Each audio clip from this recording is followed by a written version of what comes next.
V sobotu 4. júla sa v Devínskej Novej Vsi o 7 hodine ráno otvorilo 9 volebných miestností kvôli referendu, ktoré vyhlásil prezident Slovenskej republiky. Ako sme hlasovali? Referendum v mestskej časti Devínska Nová Ves prebehlo úspešne, zúčastnilo sa ho pomerne veľa občanov.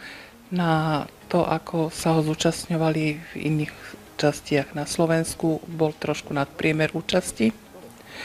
Celkového počtu zapísaných voličov 13 834 sa zúčastnilo hlasovania 3311 občanov, čo v celkovej výške predstavuje 23,93%.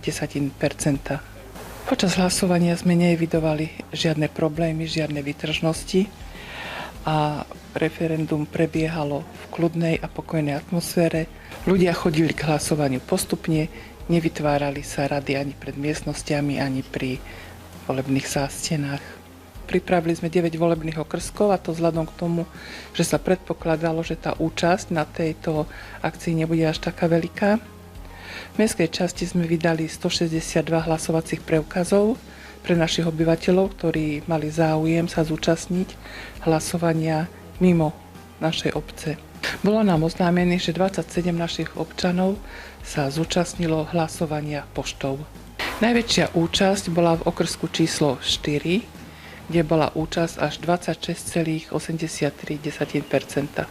Celkovo môžeme povedať, že referendum prebehlo v mestskej časti bezproblémovo.